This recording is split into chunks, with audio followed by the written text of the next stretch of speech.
A very good afternoon and welcome to Lunchtime News on News First. I'm Mahina Bongzo. As usual, we start off with a look at your headlines. President Mahinda Rajapaksa warmly welcomed in China. 40% of sandbanks along the coast of Sri Lanka facing the risk of being destroyed. And news from overseas, London burns as rioters and looters run amok. Now for the stories in detail. President Mahinda Rajapaksa arrived in China this morning. He is on an official visit to the country. Sri Lanka's ambassador to China, Ranjit Uyangada, said that the president had arrived in Beijing at around 10 a.m. local time. Ambassador Uyangada said that a group of Chinese dignitaries, including the Deputy Executive Minister of Foreign Affairs, had welcomed President Rajapaksa at the airport. Among those present were the Chinese ambassador to Sri Lanka and several high-ranking officials. President Mahinda Rajapaksa is scheduled to hold bilateral talks with Chinese Prime Minister Wen Jiabao on the 11th. Ambassador Uyangada went on to say that the president is scheduled to meet his counterpart Hu Jintao on the 12th. In addition, the president is scheduled to attend the opening ceremony of the World University Games as the chief guest, following an invitation extended by the Chinese president.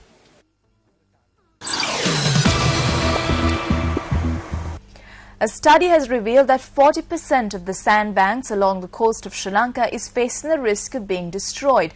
Head of the Department of Oceanography and Marine Geology at the Ruhuna University, Dr. Turni Pradeep Kumar, has stated that a number of reasons have contributed to this situation.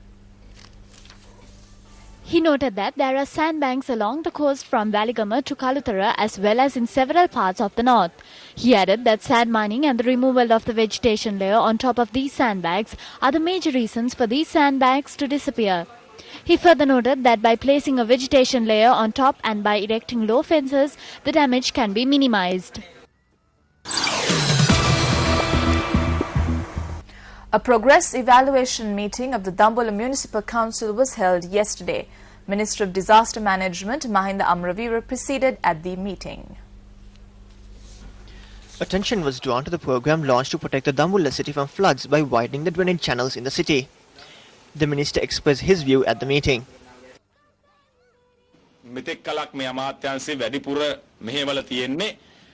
Up until recently, this ministry functioned as a ministry which provides relief in times of disasters. We have commenced a project of $50 million to cover areas that face the risk of landslides. The President has approved this and directed us towards foreign funding. Discussions are already underway with some parties in this regard. I believe that we will be able to launch this program next year. After we launch this program, it would not be necessary for the media or the public to worry about landslides.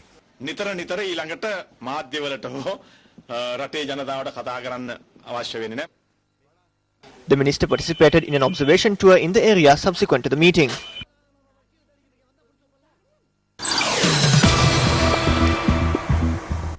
General Secretary of the United National Party, Tissa Attanayake, states that the country's state sector has collapsed. He made this statement at a commemoration ceremony of former minister, the late Tiron Fernando. The event was organized to mark the 4th year commemoration and the 72nd birth anniversary of late Minister Tiron Fernando.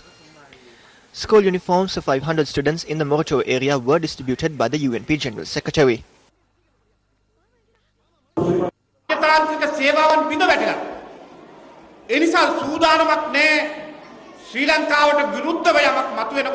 The state sector has collapsed. Therefore, there is no proper way to respond to allegations leveled against Sri Lanka.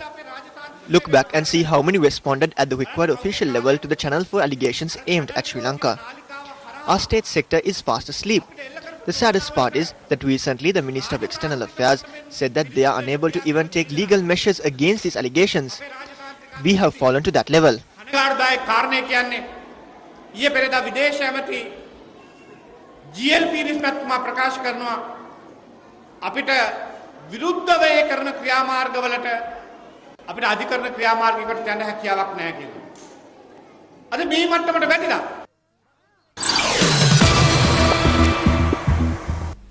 A commemoration event was held yesterday to mark the 19th death anniversary of one of the finest war heroes, Lieutenant General Denzel Kobak Hadua.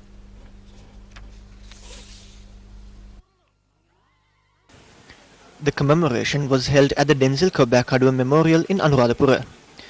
During the ceremony, which commenced subsequent to religious observances, floral tributes were placed at the memorial.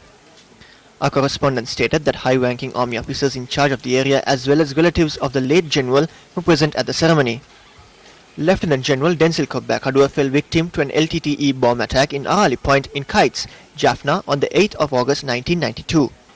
9 other military officers including Major General Vijay Vimalaratna and Rear Admiral Mohan Jayamaha also died in this attack. Lieutenant General Denzil Kobakadua joined the Sri Lanka Army on the 25th of May 1960 and was commissioned in the Sri Lanka Armoured Corps following training. Lieutenant General Denzil Kobakadua led the Sri Lanka Army to victory in many battles with the LTTE and was a much respected officer and a gentleman.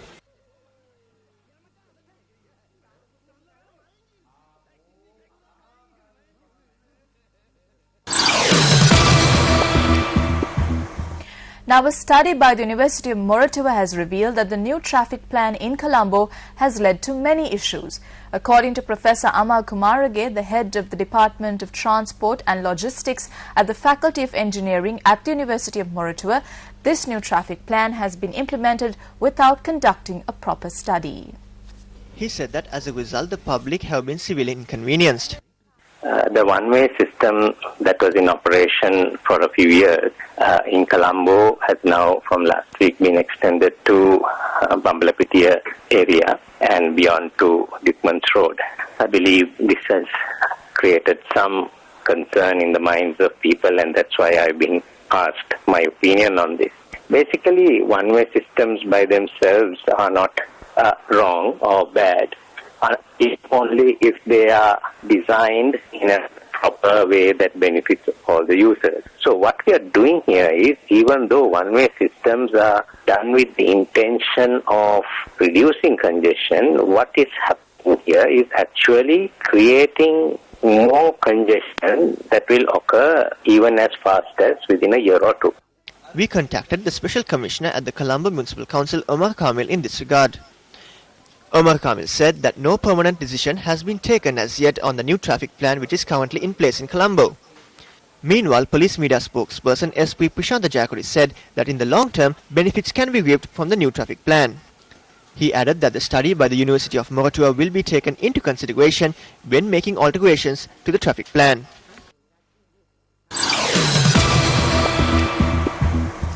The Army has launched a special nutrition program for the children of families who have been resettled in the Thunukai area in Mullaitivu. This program has been implemented by the 612 Brigade Command of the Army to uplift the nutrition level of these children. Nutrition bags were distributed amongst 100 children in the Thunukai area yesterday. According to our correspondent, 2 tube wells that were constructed to overcome the drinking water problems in the area were also handed over. A group including Army personnel were present at the occasion.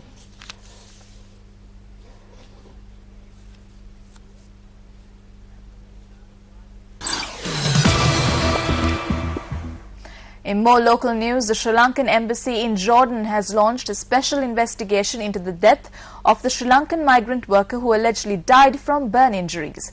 Labour Welfare Officer of the Embassy, P.A.G. Vijay Sundara, stated that a request has also been made to the Jordan police to submit the relevant report on the incident. The migrant worker, who is reported to have died, has been identified as Marimuthu Anthony Devi, a resident of Narahempita. She had left for Jordan on the 28th of May this year to take up employment as a housemaid. Her daughter told News First that they were informed about the tragedy over the telephone.